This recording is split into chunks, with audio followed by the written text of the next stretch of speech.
কৃষ্ণা হরি বলে Radhe Radhe. Welcome to religion of সনাতন channel.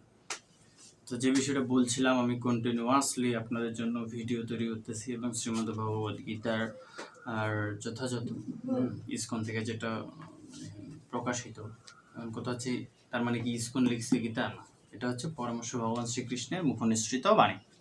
তো এখন কথা হচ্ছে যে আমি আপনাদের জন্য ভিডিওগুলো বানাচ্ছি এবং বানাইতে যাব, আপনারা অবশ্যই আমাকে সাপোর্ট করবেন এবং আমার পাশে থাকবেন।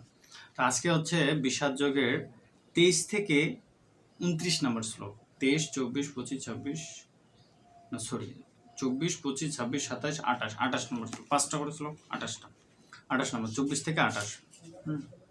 তো প্রথমে মঙ্গলাচরণ। আমি বলছিলাম যে হচ্ছে মঙ্গলাচরণ প্রত্যেকটা ভিডিওতে যদি এইভাবে দিতে যাই তাহলে ভিডিওগুলো অনেক বড় হয়ে যাচ্ছে। তো সেক্ষেত্রে আপনারা যদি চান মঙ্গলাচরণ সহ পার্ট, তাহলে অবশ্যই কমেন্টে জানাবেন। তবে তার আগে আমি যেটা বলছিলাম, আপনারা সিম্পলভাবে ভাষা করতে পারেন, সেটা হচ্ছে যে ওম নমো ভগবতে বাসুদেবায়, ওম নমো ভগবতে বাসুদেবায়, ওম নমো ভগবতে বাসুদেবায়, 3বার বলে শুরু করতে। ওকে, তো এইভাবেই আজকে আমরা শুরু করব। ওম নমো ভগবতে বাসুদেবায়, ওম নমো ভগবতে বাসুদেবায়, ওম নমো ভগবতে বাসুদেবায়। শ্রীমদ ভগবদ গীতা যথাযথ প্রথম অধ্যায় বিষাদ যোগ, এভাবে বলতে হবে। শ্লোক নম্বর 24। সঞ্জয় উবাচ এবং উক্তম ঋষিকেশ গুরাকেশ ন ভারত সেনয় উভয় মধ্য স্থাপয়িত্বা রথোত্তম। সঞ্জয় বললেন, হে ভারত, অর্জুন কর্তৃক এভাবে আদিষ্টিত হয়ে শ্রীকৃষ্ণ সেই অতি উত্তম রথটি চালিয়ে উভয় পক্ষের সৈন্যদের মাঝখানে স্থাপন করলেন।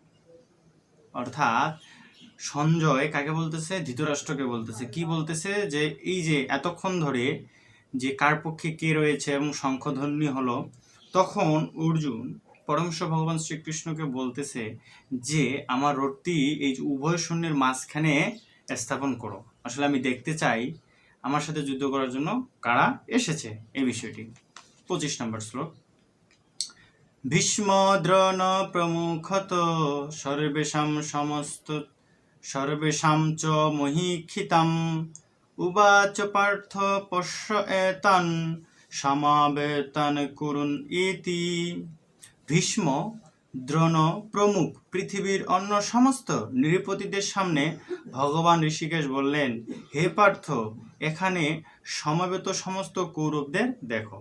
অর্থাৎ পরমেশ্বর ভগবান শ্রীকৃষ্ণ অর্জুনকে বলতেছে রথটি উভয় সৈন্যের মাঝখানে নিয়ে গিয়ে যে এখানে সমবেত সমস্ত কৌরবদের দেখো, যারা যুদ্ধ করার মানুষ এখানে উপস্থিত হয়েছে।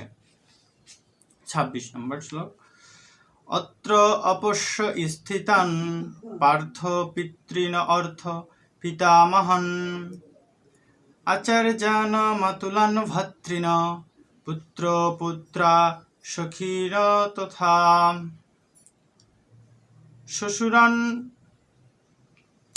শ্বশুরান সুহৃদচ এব সেনয় উভয় অপি।